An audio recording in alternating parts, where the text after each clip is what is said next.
नमस्कार, आप देख रहे हैं वर्ल्ड नाउ। मैं हूं आपके साथ विवेक शांडिल्य। वर्ल्ड नाउ में हम आपको दिखाते हैं दुनिया भर की बड़ी खबरें, वो खबरें जिसका सीधा असर पूरी दुनिया पर होता है, भारत पर होता है, हर देश पर होता है। हम आपको दुनिया के कोने कोने लेकर चलते हैं और बताते हैं इस वक्त पूरी दुनिया में क्या हालचाल है, चाहे वो जंग के मोर्चे पर हो, डिप्लोमेसी के मोर्चे पर हो, कूटनीतिक मोर्चे पर हो, या फिर आर्थिक मोर्चे पर हो, या फिर सामरिक मोर्चे पर। वर्ल्ड नाउ में जो खबरें आज हम आपके लिए रखने वाले हैं उसकी एक झलकी देख लेते हैं, जल्दी से ग्लिम्स आपके सामने रख देते हैं। आज बात करेंगे वैश्विक राजनीतिक साजिश की। डोनाल्ड ट्रंप, जिन्हें सत्ता में आने से बहुत पहले ही साफ कर दिया था कि उनका अगला बड़ा टारगेट क्या है, ग्रीनलैंड और अब वेनेजुएला में हुए धमाकेदार ऑपरेशन के बाद ट्रंप का हौसला फिर से आसमान पर है और एक बार खुलकर कहा है ग्रीनलैंड को अमेरिका का हिस्सा बनना चाहिए। लेकिन आपको पता है कि डोनाल्ड ट्रंप का यह सिर्फ बयान नहीं है, ये कोई राजनीतिक एजेंडा भी नहीं है, बल्कि एक बड़ा इंपीरियलिस्टिक प्लान आप इसे कह सकते हैं। एक ऐसा प्लान जो आने वाले वक्त में जियो पॉलिटिकल सिचुएशन को चेंज कर सकता है, वर्ल्ड ऑर्डर को चेंज कर सकता है, अमेरिका की बादशाह को फिर से कायम कर सकता है और चीन के ऊपर बहुत बड़ा एज अमेरिका को दे सकता है। इसलिए डोनाल्ड ट्रंप किसी भी कीमत पर यह लक्ष्य हासिल करना चाहेंगे। सबसे दिलचस्प बात यह है कि इस बार ट्रंप को झटका किसी दुश्मन देश से नहीं है, बल्कि अपने ही गठबंधन नेटो के अंदर से मिल रहा है। एक तरफ डोनाल्ड ट्रंप ग्रीनलैंड तक जाने की बात कर रहे हैं, वहीं नेटो खुलकर सामने आ गया है। यानी लड़ाई अब बाहर नहीं, घर के अंदर है। नेटो बनाम अमेरिका। तो आखिर ग्रीनलैंड इतना अहम क्यों है, अमेरिका इसे क्यों चाहता है, और नेटो के अंदर ही ट्रंप के खिलाफ क्यों आवाज बुलंद हो रही है, आपको दिखाएंगे कि आखिरकार नेटो ने कैसे ग्रीनलैंड के सनक का विरोध करना शुरू कर दिया है। और कहा है ग्रीनलैंड ने कि अगर ग्रीनलैंड पर, और डेनमार्क ने भी कहा है कि अगर ग्रीनलैंड पर किसी भी तरह का एक्शन होता है तो ये नेटो के खात्मे की दिशा में सबसे बड़ा कदम होगा। तो क्या नेटो खत्म होने वाला है? क्या अमेरिका की सनक, डोनाल्ड ट्रंप की सनक एक सैन्य गठबंधन को हमेशा हमेशा के लिए खत्म कर देगी, जो सेकेंड वर्ल्ड वॉर के बाद वजूद में आई थी? क्या होगा नेटो का भविष्य? अमेरिका की सनक कहां तक जाएगी? और साथ ही साथ क्या नेटो और अमेरिका युद्ध करेंगे? डिटेल से देखेंगे इस खबर को और जानेंगे इस खबर के हर एक पहलू को। फिर वर्ल्ड नाउ में बात करेंगे महाशक्तियों की टक्कर की। दो बड़ी महाशक्ति जो है वो आपस में टकरा रही हैं और इसकी वजह से दुनिया संघर्ष के दौर से गुजर रही है। एक तरफ तेल की सनक है तो एक तरफ क्रिटिकल मटेरियल्स की सनक है, क्रिटिकल अर्थ मिनरल्स की सनक है। अमेरिका और चीन तेल और रेयर अर्थ मटेरियल्स को लेकर दोनों आमने सामने हो गए। इस मामले में प्रतिस्पर्धा ने दोनों को टकराने पर मजबूर कर दिया है और दुनिया में जितने संघर्ष आप इस वक्त देख रहे हैं सब इन्हीं दोनों की सनक का नतीजा है। लेकिन क्या आपने कभी सोचा है कि इस जंग का असर क्या सिर्फ तेल और गैस तक होगा, बल्कि एक ऐसी धातु पर भी इसका असर हो रहा है जिसे रोजमर्रा की जिंदगी में इस्तेमाल किया जाता है। बात हो रही है सिल्वर की, यानी चांदी की। चांदी की कीमतें आखिर आसमान क्यों छू रही हैं? आखिर इस आर्थिक जंग का चांदी से क्या लेना देना है, आपको ये खबर भी डिटेल से बताएंगे। फिर बात होगी डोनाल्ड ट्रंप की एक बार फिर से। डोनाल्ड ट्रंप दुनिया के सबसे ताकतवर पद पर बैठे हैं, यानी कि अमेरिका के प्रेसिडेंट की कुर्सी। जो दिल में आ रहा है वो फैसला कर रहे हैं। जिस देश पर चाहे वो टैरिफ लगा रहे हैं, जिस देश पर चाहे आक्रमण करना हो उस देश पर आक्रमण कर रहे हैं। लेकिन अब इसी सबसे पावरफुल चेयर पर बैठे सबसे पावरफुल व्यक्ति को डर लग रहा है। जी हां, डोनाल्ड ट्रंप। वेनेजुएला में की गई कार्रवाई के बाद ट्रंप एक बार फिर से अपने ही देश और पूरी दुनिया के निशाने पर है। लेकिन इस बार वजह ताकत नहीं, डर है। कहा जा रहा है कि ट्रंप ने वेनेजुएला में जो कदम उठाया उसके राजनीतिक मायने व्हाइट हाउस से लेकर अमेरिकी संसद तक गूंज रहे हैं। अमेरिका में यह भी आरोप लगाया गया कि डोनाल्ड ट्रंप ने एक आम राय नहीं बनाई, आम सहमति नहीं बनाई पॉलिटिकल लीडर्स के बीच में, मनमाना फैसला करके वेनेजुएला पर हमला कर दिया। और इसलिए कहा जा रहा है कि ट्रंप पर महाभियोग की तलवार लटक रही है। और ट्रंप खुद कह रहे हैं कि हो सकता है कि जब मिड टर्म इलेक्शन इस साल अमेरिका में होंगे तो शायद उन्हें अपनी कुर्सी छोड़नी पड़ सकती है और उन्हें राष्ट्रपति पद से हटाया जा सकता है। तो क्या वाकई राष्ट्रपति पद की कुर्सी डोनाल्ड ट्रंप की खतरे में है? क्या उनको अपनी कुर्सी गंवानी पड़ेगी? इस खबर की बात करेंगे, डिटेल आपको बताएंगे। इसके पीछे की खबर पूरी तरीके से आपके सामने रखेंगे। इसके बाद होगी बात एक ऐसे एडवेंचर स्पोर्ट्स की जिसका लोहा पूरी दुनिया मानती है और इसे दुनिया का सबसे खतरनाक रेस कहा जाता है। यह सबसे मुश्किल मोटर स्पोर्ट्स रेस का नाम है। इसे डकार रैली के नाम से जाना जाता है। यह सिर्फ एक रेस नहीं है, यह जिंदगी और मौत के बीच की संघर्ष है।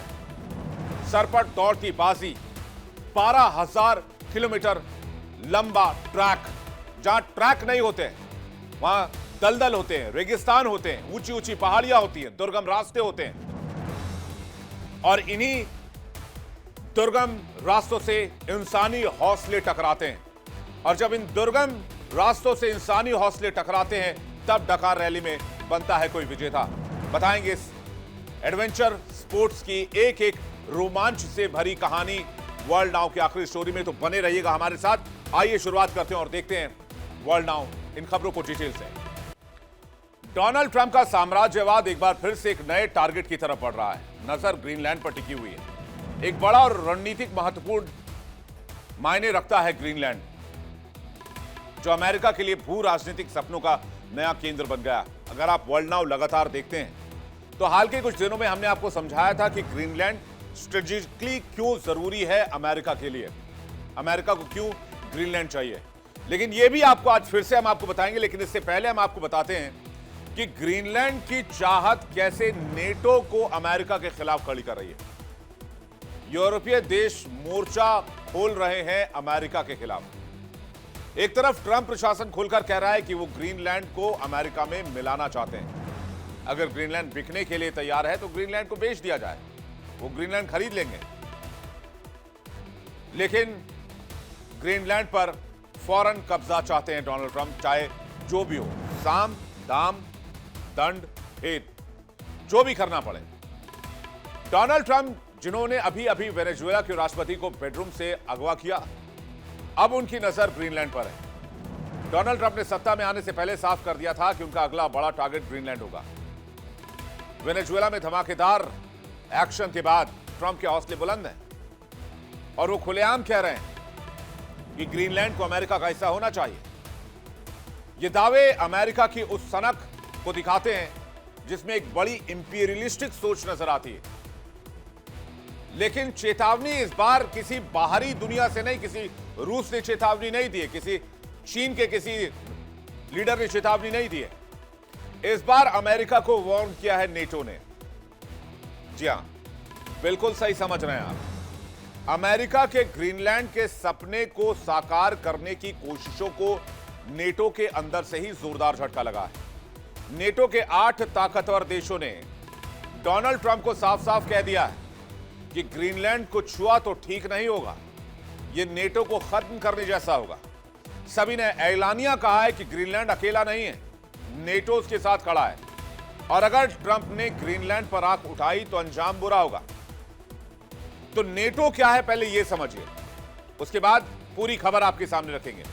नेटो का मतलब है कि North Atlantic Treaty Organisation. Background में थोड़ा डोनाल्ड ट्रंप और बाकी विजुअल्स भी रखिए पीसीआर। ये जो नेटो है दर्शकों, ये एक सामरिक और राजनीतिक सैन्य गठबंधन है। अब इसको बनाया क्यों गया था? उद्देश्य यह था कि सदस्य देशों की सामूहिक सुरक्षा यानी कि कलेक्टिव डिफेंस। इससे 4 अप्रैल 1949 को बनाया गया। वजह यह था कि द्वितीय विश्व युद्ध में वेस्ट कंट्रीज जमकर आपस में लड़े और सोवियत संघ के बढ़ते प्रभाव को रोकने के लिए भी इसका निर्माण किया गया। अमेरिका और उसके सहयोगी देशों ने गठबंधन बनाया। मुख्यालय शुरुआत में लंदन, 1952 में पेरिस, 1967 में ब्रसेल्स, जो कि बेल्जियम में अब स्थायी मुख्यालय है। इसके कुल सदस्य देशों की संख्या जो है वो 32 है। नए सदस्य 2 जुड़े हैं, फिनलैंड और स्वीडन।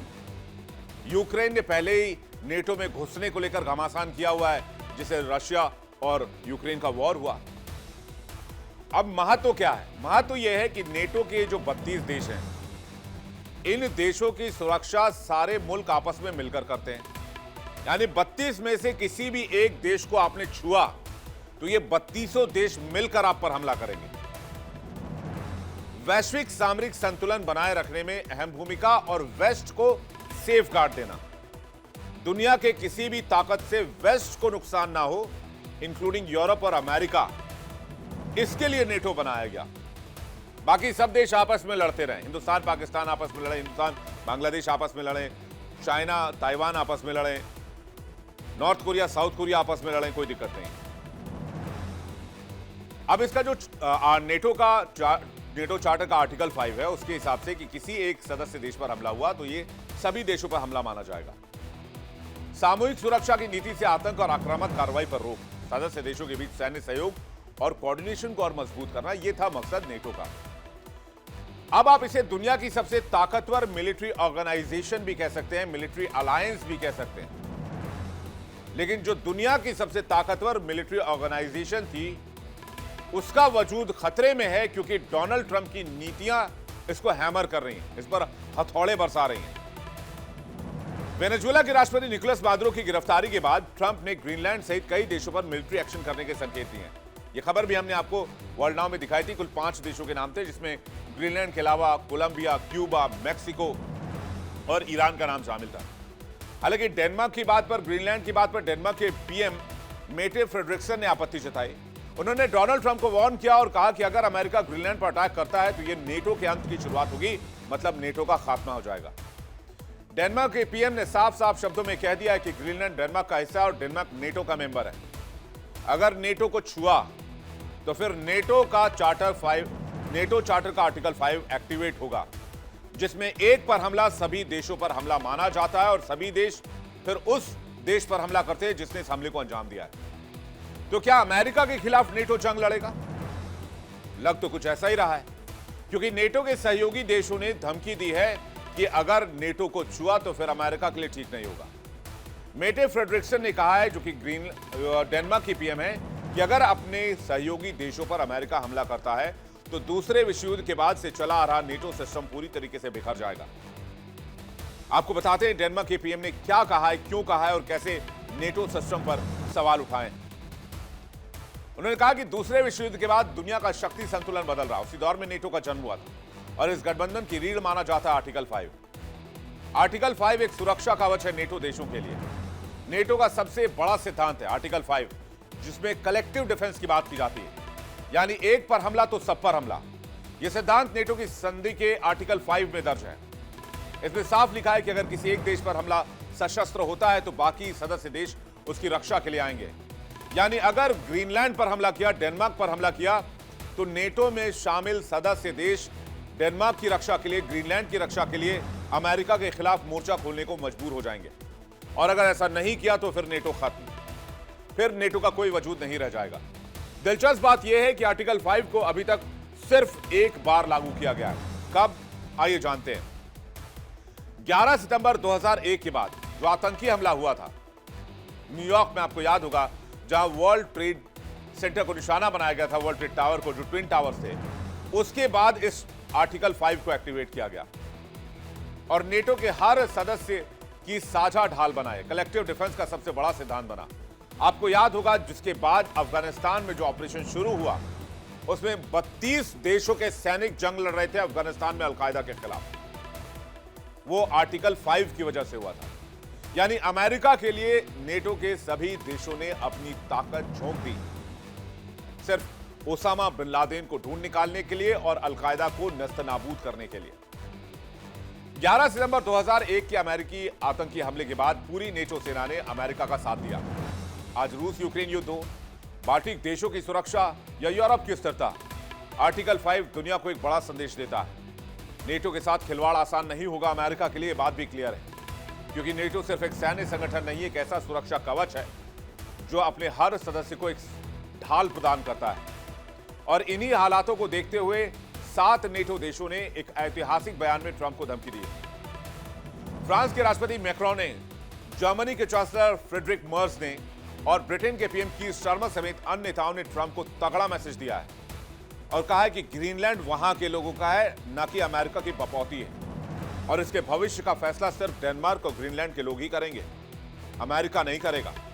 यह बयान डोनाल्ड ट्रंप के लिए एक बड़ा झटका माना जा रहा है और डोनाल्ड ट्रंप के फैसलों को खुली चुनौती, डोनाल्ड ट्रंप को खुली चुनौती। आपको पता है डोनाल्ड ट्रंप के बारे में, कभी बयानों से कभी फैसलों से सुर्खियों में बने रहते हैं, लेकिन ऐसा लग रहा है कि अब वो अपने ही चक्रव्यूह में गिरते जा रहे हैं, क्योंकि ट्रंप के बढ़ते जियो स्ट्रैटेजिक क्लेम से नेटो के कई देश आग बबूला हैं। खबर तो यह भी है कि अन्य सदस्य देश भी धीरे धीरे इसी लाइन पर आते दिख रहे हैं। मतलब साफ है कि ट्रंप का सामना किसी एक देश से नहीं, नेटो के एकजुट मोर्चे से हो सकता है। अगर ट्रंप ग्रीनलैंड की तरफ बढ़ते हैं, जिसके 99% तक होने का अंदेशा माना जा रहा है। दरअसल ट्रंप जिस तरह दुनिया के मानचित्र को अपने हिसाब से रंगने का सपना देख रहे हैं, उसी से नेटो में बेचैनी बढ़ी है और अब उसी बेचैनी ने चेतावनी का रूप भी अख्तियार कर लिया है। यानी साफ है, ट्रंप की आक्रामक पॉलिसी अब सिर्फ बयानबाजी नहीं बल्कि अंतर्राष्ट्रीय टकराव का कारण बन सकती है, विश्व युद्ध का ट्रेलर बन सकती है। नेटो देश साफ साफ कह रहे हैं, साझेदारी बराबरी पर चलती है, धौंस पर नहीं चलती।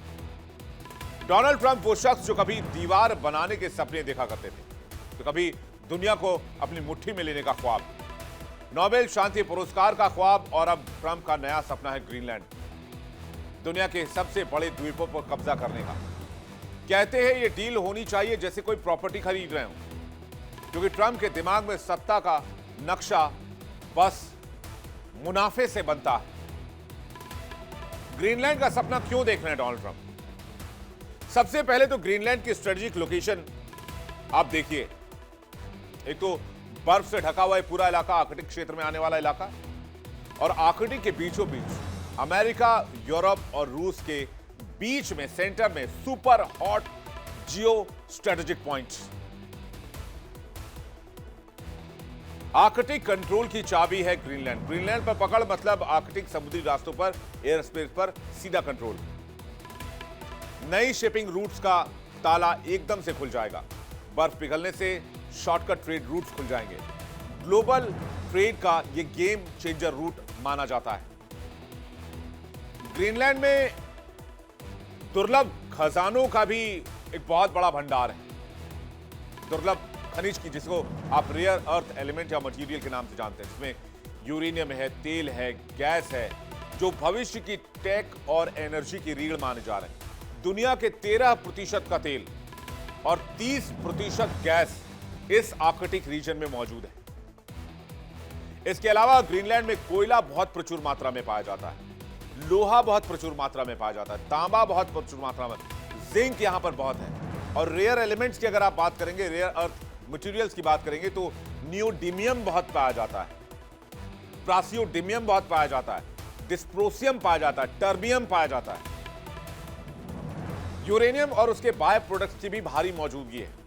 मोनोजाइट जैसे खनिज है यहां पर, जो ईवी बैटरी और मैग्नेट इंडस्ट्री के लिए बेहद इंपॉर्टेंट माने जाते हैं। अब जिस जमीन के अंदर इतना सारा माल दबा है, खनिज दबा है, तेल गैस दबा है, अमेरिका उसे छोड़ दे, ऐसा कैसे हो सकता है? और डोनाल्ड ट्रंप चाह रहे हैं कि वो अपनी रिजीम में कर जाएं। अगर सामरिक दृष्टिकोण से देखें तो अमेरिका का थुले एयरबेस इसी रेंज में आता है, जहां पर मिसाइल अर्ली वार्निंग और नॉर्थ अटलांटिक सिक्योरिटी का केंद्र है।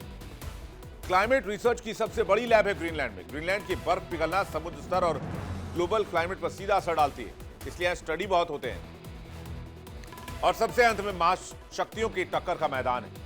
अमेरिका, रूस, चीन, तीनों की रणनीतिक नजर यहीं पर नजर आती है।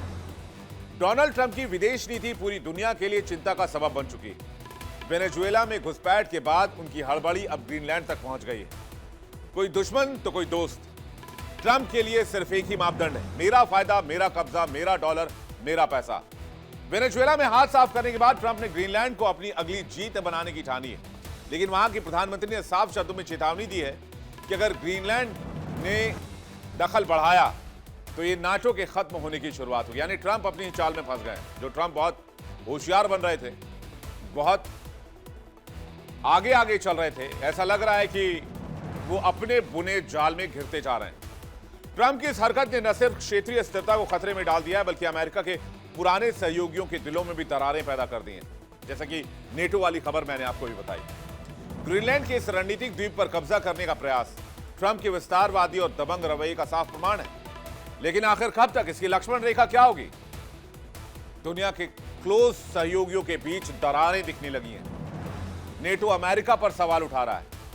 सवाल यह कि ट्रंप की यह भूख अमेरिका को दुनिया के बाकी हिस्सों से अलग थलग कर देगी। क्या यह बात ट्रंप को नहीं पता है? अमेरिका के करीबी, अमेरिका के दोस्त अब उसके दुश्मन बनने लगे। क्या यह बात अमेरिका नहीं देख पा रहा है? या फिर अमेरिका सिर्फ अपनी दादागिरी के पीछे पड़ा हुआ है? ग्रीनलैंड की बर्फीली वादियों की खूबसूरत परत के पीछे एक बहुत बड़ी चुनौती भी है, क्योंकि डेनमार्क हर साल 3,500 करोड़ डेनिश क्रोनर की सब्सिडी ग्रीनलैंड को देता है। जो ग्रीनलैंड के सरकारी बजट का लगभग आधा हिस्सा होता है। ये खर्च भी अमेरिका को उठाना पड़ेगा अगर डेनमार्क की तरफ अमेरिका बढ़ता है, जो कि पॉसिबिलिटी जिसके कम नजर आते हैं। आर्थिक जंजीर, डेनमार्क की सब्सिडी पर ग्रीनलैंड की निर्भरता है। बजट का लगभग आधा हिस्सा ग्रीनलैंड को जाता है डेनमार्क के। आबादी कम है, इंफ्रा कमजोर है, परिवहन व्यवस्था पर संकट भी है, इंफ्रास्ट्रक्चर नहीं है, बुनियादी ढांचों की कमी है, सुरक्षा में भी कमजोरी है, सीमित संसाधन है, सीमित सैन्य ताकत है। इसलिए डोनाल्ड ट्रंप को लग रहा है कि ये इजी केक है।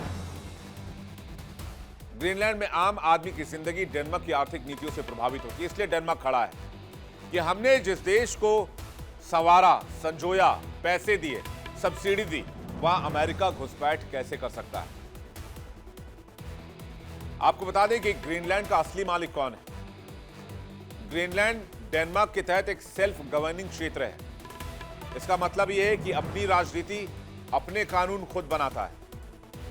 600 से अधिक सालों से ग्रीनलैंड डेनमार्क से जुड़ा हुआ है, जिसे तोड़कर अमेरिका में मिलाना चाहते हैं डोनाल्ड ट्रंप। ग्रीनलैंड को 1953 में डेनिश क्षेत्र में शामिल कर लिया गया। डेनमार्क ग्रीनलैंड के रक्षा और विदेश मामलों को भी संभालता है।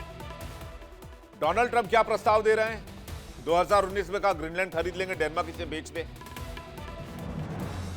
तो डेनमार्क और ग्रीनलैंड दोनों ने इस प्रस्ताव को खारिज कर दिया। अब ग्रीनलैंड आधिकारिक तौर पर डेनमार्क का हिस्सा है और यूरोप का ही एक देश है, नेटो का एक सदस्य है, जो इसे सुरक्षा कवच देता है नेटो का। और ग्रीनलैंड खुद को आंशिक स्वशासित क्षेत्र मानता है, जिसका मतलब यहां की स्थानीय सरकार अपने कुछ फैसले खुद लेती है।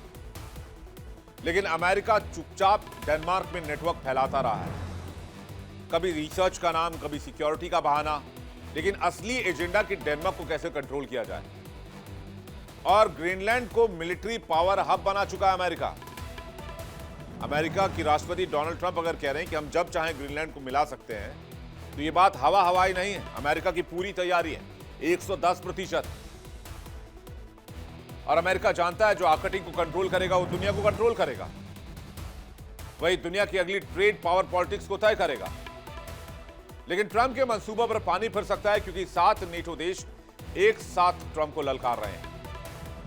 एक तरफ ट्रंप की महत्वाकांक्षा खड़ी है, तो दूसरी तरफ नेटो का चार्टर, जो आर्टिकल 5 नेटो को अमेरिका के खिलाफ खड़े होने की ताकत देता है।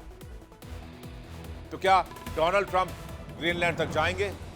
संभावना 99% तक नजर आती है। और अगर गए तो क्या नेटो अमेरिका के खिलाफ खड़ा होगा? चार्टर 5, नेटो चार्टर का आर्टिकल 5 एक्टिवेट करना ही पड़ेगा। और अगर सभी देश एक साथ नहीं आए तो नेटो का वजूद खत्म होना लगभग तय है। लेकिन इसके बाद यूरोप भी 2 हिस्सों में बढ़ जाएगा। अमेरिका के साथ कौन होगा, ग्रीनलैंड डेनमार्क के साथ कौन होगा, यह देखना सबसे ज्यादा इंपॉर्टेंट होगा। लेकिन इससे सबसे ज्यादा फायदा एशिया को होगा और रूस और चाइना को भी हो सकता है। इस खबर पर हमारी नजर रहेगी, इस पर अपडेट्स आप तक पहुंचाते रहेंगे। आगे बढ़ते हैं। दुनिया में इस वक्त जितने कॉन्फ्लिक्ट्स आप देख रहे हैं, इसके सेंटर में बस 2 चीजें हैं। पहली चीज ये कि वर्ल्ड सुपर पावर कौन बनेगा, चाइना या अमेरिका। अभी अमेरिका है, चाइना अमेरिका को पीछे करना चाहता है। 2 चीजें इसमें यह है कि पहला तो ऑयल कंट्रोल जो करे और दूसरा क्रिटिकल मिनरल को जो कंट्रोल करे। और दुनिया की 2 बड़ी ताकतों के बीच आज इसी बात को लेकर जंग चल रही है। कोई तेल के लिए लड़ रहा है, कोई संसाधन के लिए लड़ रहा है। और अमेरिका और चीन के इस टक्कर में तेल और रेयर अर्थ मेटल्स की होड़ एक बड़े आर्थिक, राजनीतिक और सामरिक युद्ध का रूप ले सकती है। और इसी बीच चांदी की कीमतें भी आसमान छू रही हैं। तो ये सिल्वर रश जो है, इसके पीछे क्या कहानी है? अमेरिका और चीन आज दोनों ग्लोबल पावर के लिए संघर्ष कर रहे हैं, चाहे वो ट्रेड वॉर पर हो, टेक्नोलॉजी पर हो, सेना के विस्तार पर हो और संसाधनों की खुराक पर। हर हथियार, हर इलेक्ट्रॉनिक गैजेट और हर हाईटेक उपकरण चाइना के जरिए निकलता है, मैक्सिमम पूरी दुनिया का। और जितने गैजेट्स बनेंगे, जितनी ईवीज बनेंगी, जितनी बैटरीज बनेंगी, चांदी की जरूरत बढ़ती चली जाएगी। चांदी केवल आभूषणों में नहीं बल्कि इलेक्ट्रॉनिक, सोलर पैनल, मेडिकल उपकरणों में बेशुमार इस्तेमाल की जाती है। विशेषज्ञ बताते हैं कि इलेक्ट्रिक वाहनों और हरित ऊर्जा की बढ़ती मांग ने चांदी की डिमांड को रिकॉर्ड तेजी पर ला दिया है। जब दो महाशक्तियां एक दूसरे को तकनीक और औद्योगिक रूप से आगे बढ़ाने की होड़ में हैं, तो चांदी आगे आगे है। कीमतें आसमान छू रही हैं। अब जरा कीमतों को देख लीजिए कि 7 जनवरी 2026 को कीमतें जो हैं वो रिकॉर्ड स्तर पर $85.585 पर औंस तक पहुंच गई। सुबह की स्थिति $80.95 पर औंस, एक हफ्ते में करीब 14% का उछाल। या तो साल भर में 14% का रिटर्न बैंक से नहीं मिलता।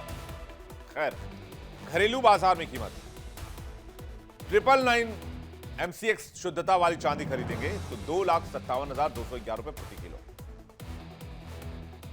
और अब तक जो मैक्सिमम प्राइस है वो 2,59,692 रुपए प्रति किलो तक चांदी जा चुकी है। कारण क्या है कि अमेरिका वेनेजुएला के बीच बढ़ते तनाव निवेशकों को सुरक्षित निवेश की ओर मोड़ रहा है। सोना और चांदी की मांग तेज हो गई है। 999 शुद्धता वाली चांदी की कीमत जो है रुपए में अगर आप देखेंगे तो 1 जनवरी से सिलसिलेवार तरीके से देख लीजिए। 1 जनवरी 2026 2,29,150, 2 जनवरी 2,34,550, 5 जनवरी 2026 2,37,063 रुपए, 6 जनवरी को 2,43,150। वैश्विक संकट कोरोना महामारी के बाद सप्लाई चेन टूटने से चांदी की उपलब्धता कम हुई, लेकिन कुछ प्रमुख देशों ने अपने चांदी के भंडार को नियंत्रित करना शुरू कर दिया, जिसमें चीन सबसे बड़ा नाम है। चीन ने 1 जनवरी 2026 से अपनी पॉलिसी पूरी तरीके से चेंज कर दी। अब चाइना बड़ी मात्रा में चांदी एक्सपोर्ट नहीं करेगा और वहां की कंपनीज पे भी बहुत सारे रूल्स एंड रेगुलेशंस ला दिए गए। इन सब की वजह से इंटरनेशनल मार्केट में चांदी की किल्लत पैदा हो गई और चांदी की किल्लत हुई तो डिमांड सप्लाई प्रभावित हुई, डिमांड सप्लाई प्रभावित हुई तो चांदी की कीमत बढ़ने लगी और चीन ने इसी को लेकर बाजार में दांव खेला। चीन अब चांदी को रेयर अर्थ मेटल की तरह देख रहा है। चांदी के मार्केट में ऐसा चीन ने मंथन किया कि वैश्विक सप्लाई चेन और निवेश की दुनिया में भूचाल आ गया। तो पिछले कुछ दिनों में चांदी की मांग में जबरदस्त उछाल देखा गया, क्योंकि electronics, high tech industry, green energy sector में चांदी की जरूरत बढ़ी। ये वही क्षेत्र है जहां रेयर अर्थ मेटल्स की बहुत भूमिका होती है और चीन ने इस ट्रेंड को पकड़ते हुए, पहचानते हुए चांदी पर नियंत्रण रणनीति की, निवेश की नई नीति बना दी। चीन ने कहा कि वो सिल्वर को रेयर अर्थ मेटल की तरह स्टेटस देना चाहता है और वो अपनी चांदी को अपने हिसाब से कंट्रोल करेगा। क्या किया चीन ने? चीन का बड़ा खेल क्या था? सप्लाई कंट्रोल और प्राइस मैनिपुलेशन का खेल खेल दिया चीन ने अपनी चांदी के स्टॉक्स को बड़े पैमाने पर बढ़ाया, वैश्विक चांदी के भंडार पर पकड़ मजबूत की। चीन की माइनिंग और रिफाइनिंग सेक्टर ने चांदी उत्पादन पर जोर बढ़ाया और उसके लिए 1 जनवरी 2026 को एक नई पॉलिसी लाई, जिसके बाद अंतर्राष्ट्रीय मार्केट में चीन ने चांदी के कीमतों को कंट्रोल करना शुरू किया। दुनिया में सिर्फ हथियारों की नहीं, संसाधनों की जंग भी तेज हो गई। चीन और अमेरिका के बीच बढ़ता तनाव अब रेयर अर्थ मेटल और तेल की बढ़ती किल्लत पर टिका हुआ है। यानी एक तरफ अमेरिका, कहानी क्या देखिए, एक तरफ अमेरिका जो ज्यादा से ज्यादा ऑयल रिजर्व को कंट्रोल करने की कोशिश कर रहा है, जिसने वेनेजुएला को कंट्रोल किया और कहा कि 5 crore barrel oil Venezuela America को देगा। यानी ऑयल पर किसका कंट्रोल? अमेरिका का। खाड़ी देशों पर किसका कंट्रोल? जहां से ऑयल माइनिंग होती है, अमेरिका का। रूस पर अमेरिका का कंट्रोल नहीं, तो रूस पर सैंक्शन, आप रूस से तेल खरीद नहीं सकते। ईरान पर सैंक्शन है, ईरान से तेल नहीं ले सकते। यानी जो अमेरिका की बात मानेगा, जी हुजूरी करेगा, जो अपने तेल को अमेरिकी कंट्रोल में सौंपेगा, वही बाजार में अपने तेल बेच पाएगा, वो भी अमेरिका की पॉलिसीज के हिसाब से। तो दूसरी तरफ है चाइना। चाइना ने रेयर अर्थ मेटल पर सबसे ज्यादा कंट्रोल किया। तो 2 मोर्चे हो गए, एक तरफ हो गया चीन का रेयर अर्थ मेटल और दूसरी तरफ अमेरिका का ऑयल, यानी कि अमेरिकी कंट्रोल्ड ऑयल भी आप इसे कह सकते हैं। अमेरिका में भी ब्रेंट ऑयल बहुत बड़े पैमाने पर निकाला जाता है। तो ये दो मुद्दे हैं जिसकी वजह से दो इकोनॉमिक सुपर पावर टकरा रहे हैं। चीन का रेयर अर्थ मेटल का दम क्या है? दुनिया की हाईटेक जो रीढ़ है वो रेयर अर्थ मेटल है, और इसके अलावा आज की दुनिया की कल्पना ही नहीं की जा सकती है। और यहां चीन का दबदबा क्या है? यहां के चीन का दबदबा है 80% का। 80% से ज्यादा रेयर अर्थ मेटल को प्रोसेस करता है चीन। और ये मेटल कहां इस्तेमाल होते हैं?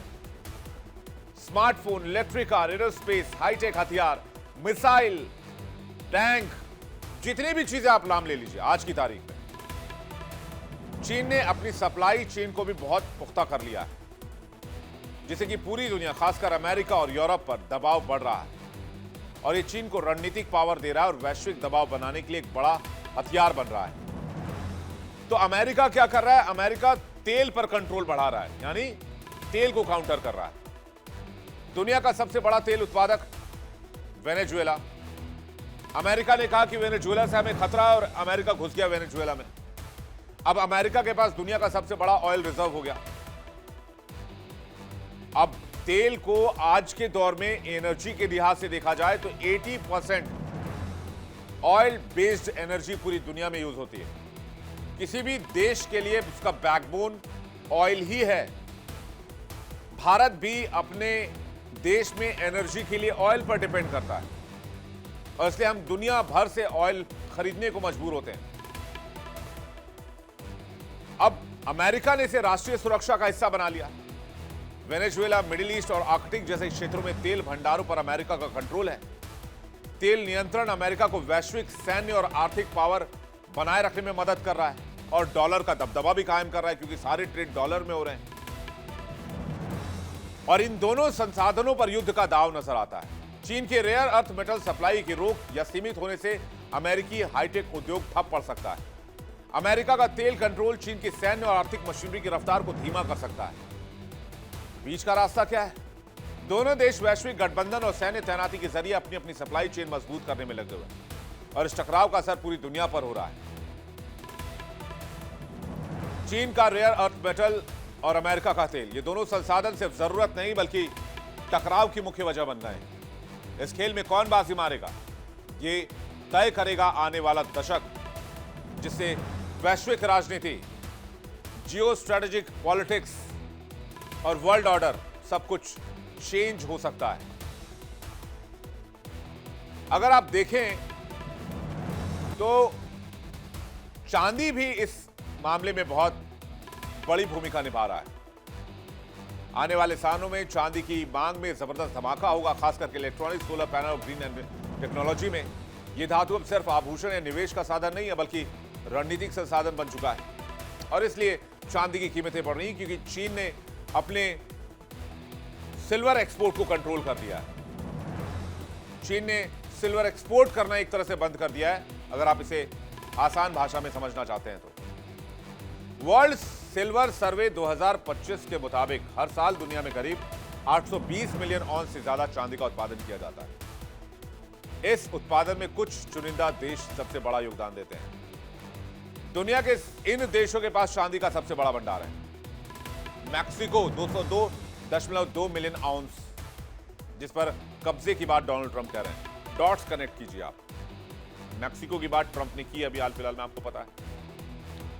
मैक्सिको दुनिया में सबसे ज्यादा चांदी उत्पादन करने वाला देश बन गया है, और यह अकेले ही कुल चांदी का लगभग 24% हिस्सा पैदा करता है। यहाँ की माइनिंग इंडस्ट्री बहुत पुरानी और इसका इतिहास भी काफी गहरा है।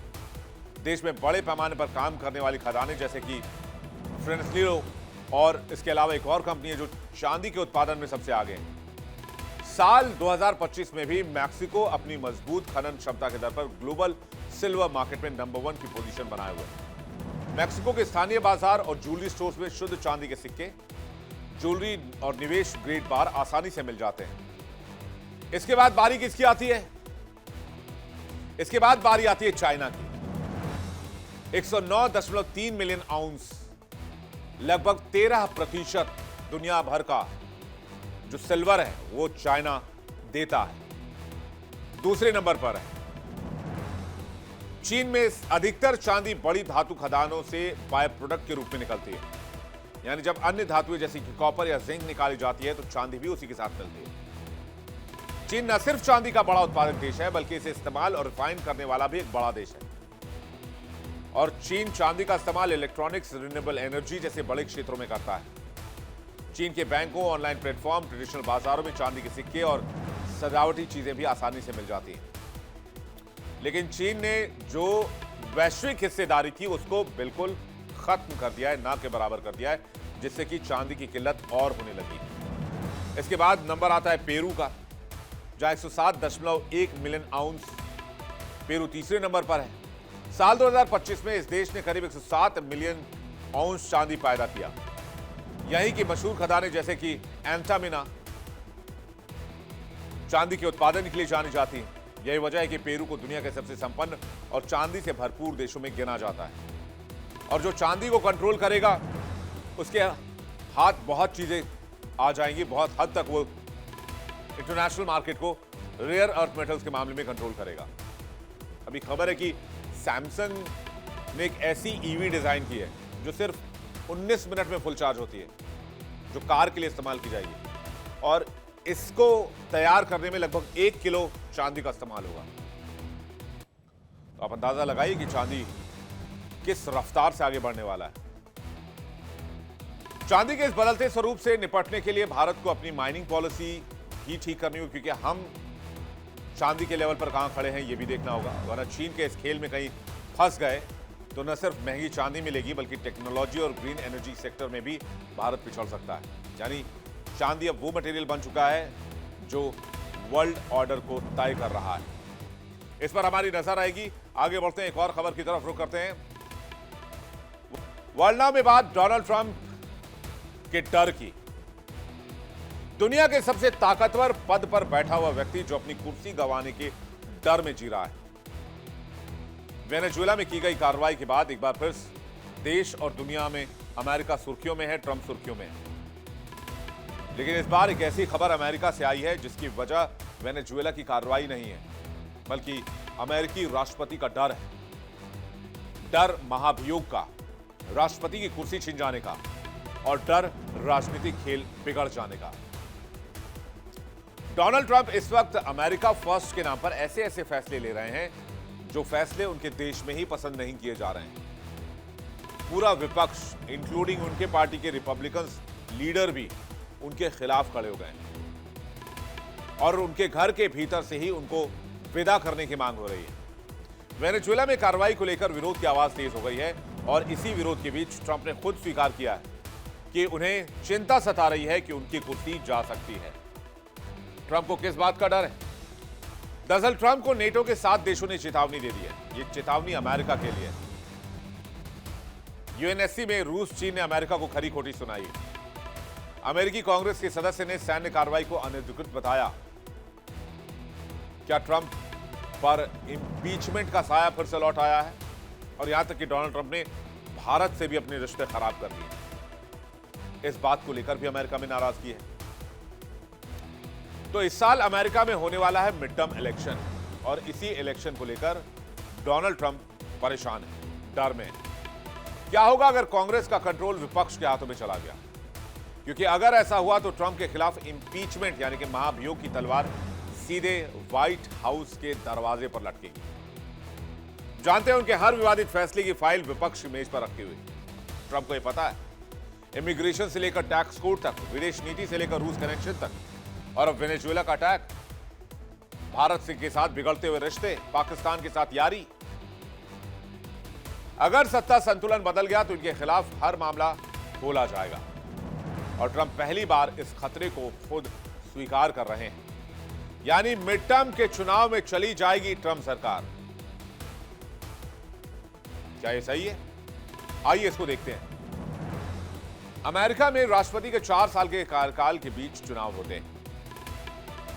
नवंबर महीने में चुनाव होने हैं। कहां चुनाव है? प्रतिनिधि सभा की सभी 435 सीटों पर मतदान है। सीनेट की लगभग 1/3 सीटों में चुनाव है। 34 राज्यों में राज्यपाल के चुनाव है और कई जगह 2 साल के कार्यकाल वाले राज्यपाल भी चुने जाते हैं। साथ ही राज्य विधानसभाएं, मेयर और स्थानीय निकाय चुनाव भी हैं। मिड टर्म चुनाव सत्ता की सबसे बड़ी राजनीतिक परीक्षा मानी जाती है। लेकिन क्या ये परीक्षा पास कर पाएंगे डोनाल्ड ट्रंप? यही वजह है कि ट्रंप का तेवर जितना आक्रामक दिखता है, अंदर से बेचैनी उतनी ही बढ़ रही है। ट्रंप जानते हैं कि महाभियोग एक कानूनी प्रक्रिया ही नहीं बल्कि राजनीतिक हथियार भी है, और अगर डेमोक्रेट्स को मौका मिला तो इस हथियार का इस्तेमाल करने में जरा भी देर नहीं करेंगे, क्योंकि देश के अंदर भी डोनाल्ड ट्रंप के फैसलों को लेकर नाराजगी है, राजनीतिक हलकों में भी नाराजगी है, और स्पेशली तब जब वेनेजुएला पर हमला किया गया। वेनेजुएला पर हमले की तस्वीर आपको दिखाते हैं। वेनेजुएला में तो कहानी इतनी खराब हो गई है डोनाल्ड ट्रंप की कि वहां के लीडर्स ही डोनाल्ड ट्रंप के खिलाफ खड़े हो गए।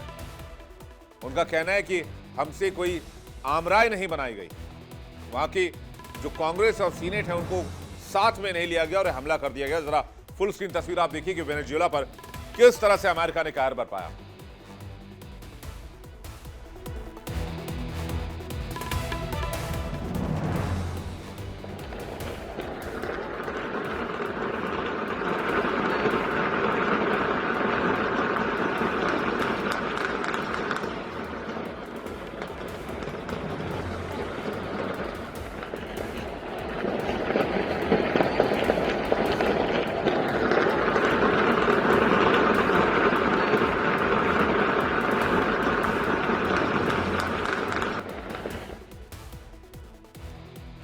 तो वेनेजुएला की तस्वीर आप देख रहे हैं जिसमें डोनाल्ड ट्रंप ने वेनेजुएला पर हमला किया था, और इसी हमले के बाद और दुनिया के बाकी देशों से बिगड़ते समीकरण के बाद रूस के राष्ट्रपति पुतिन से रेड कारपेट में मुलाकात के बाद डोनाल्ड ट्रंप का राजनीतिक भविष्य अमेरिका में कुछ ठीक नजर नहीं आ रहा है।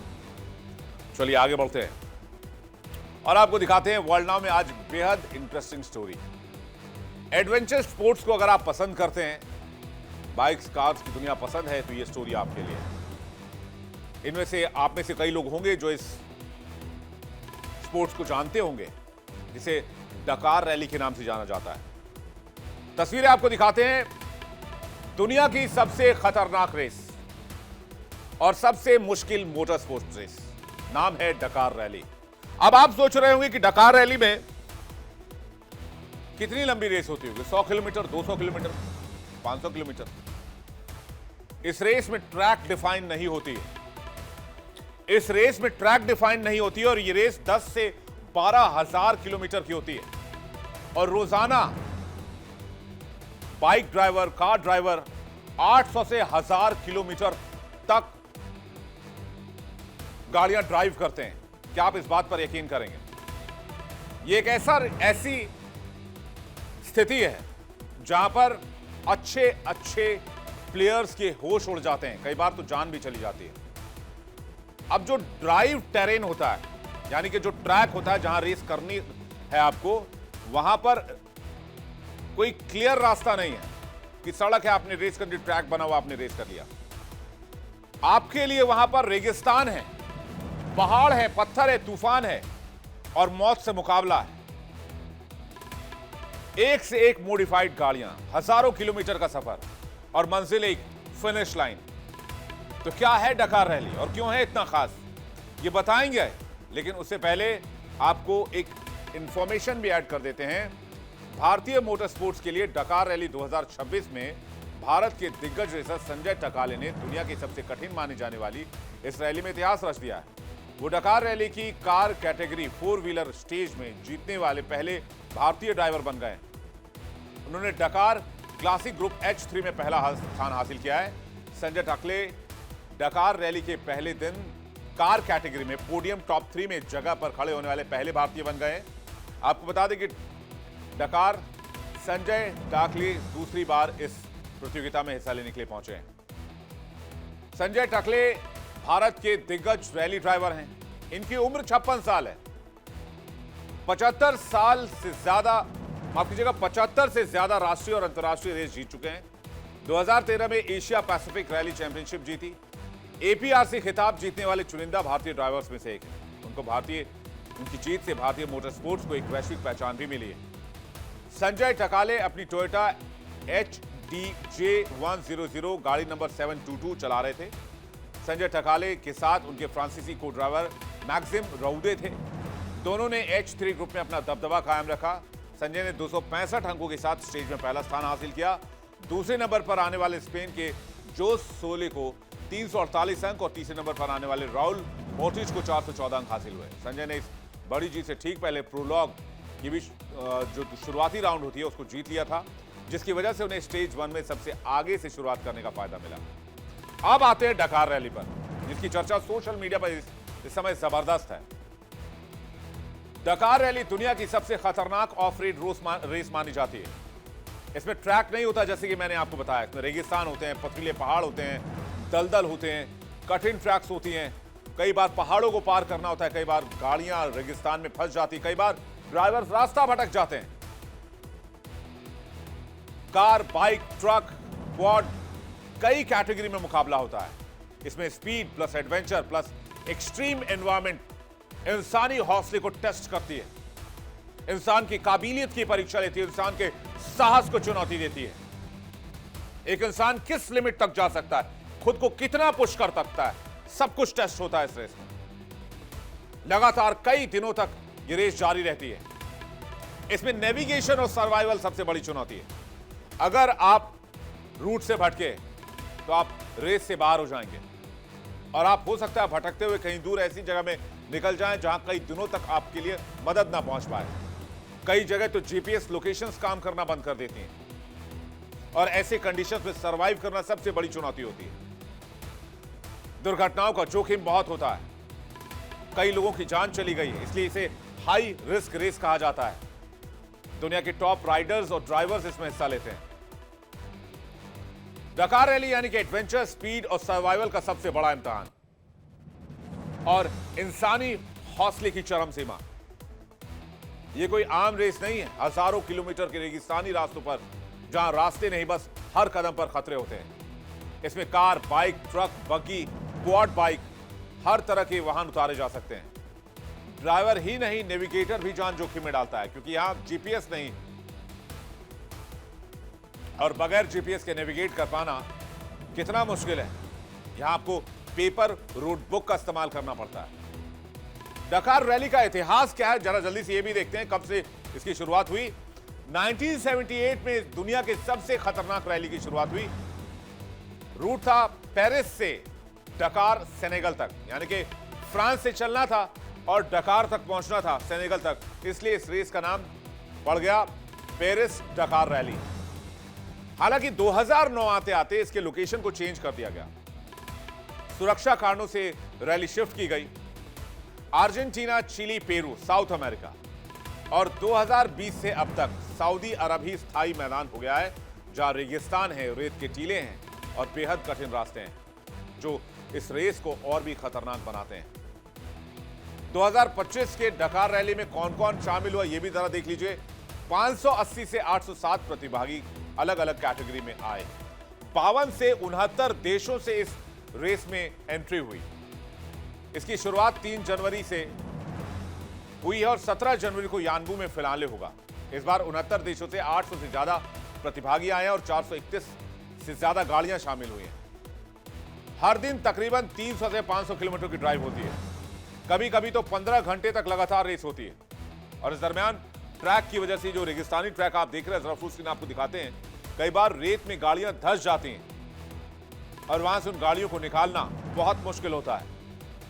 और उस पर से रेत में धंसती गाड़ियां, उड़ते रेत के तूफान और तापमान 50 डिग्री तक पार कर जाता है दिन में। इस रेस में हर कोई फिनिश लाइन तक पहुंचे, यह जरूरी नहीं है। इसलिए कहा जाता है डकार रैली सिर्फ रेस नहीं है, यह इंसानी हिम्मत और हौसले की सबसे बड़ी परीक्षा है। तो आप समझ गए कि डकार इसे क्यों कहा जाता है, क्यों इसे दुनिया की सबसे खतरनाक रेस में गिना जाता है।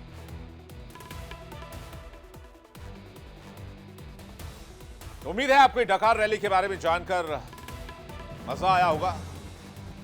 अगर आप डकार रैली के बारे में और जानना चाहते हैं तो आप इसको एक्सप्लोर कीजिए। अगर आपको मोटर स्पोर्ट्स में दिलचस्पी है तो आप इस रैली के बारे में और रिसर्च कर सकते हैं। लेकिन जिस तरह से ये रैली, ये रेस की जाती है, वो वाकई रोमांच पैदा करती है। वर्ल्ड नाउ में फिलहाल इतना ही। कल फिर होगी हमारी मुलाकात वर्ल्ड नाउ में दुनिया भर की बड़ी खबरों के साथ। लेकिन बारी इंडिया डेली क्विज कॉन्टेस्ट की। हमारा आज का सवाल है, वर्तमान में नेटो में कितने सदस्य देश हैं? Option A 28, option B 32। सही जवाब भेजिए 724077 724071 पर। सही जवाब देने वाले लकी विजेता को मिलेगा शानदार इनाम।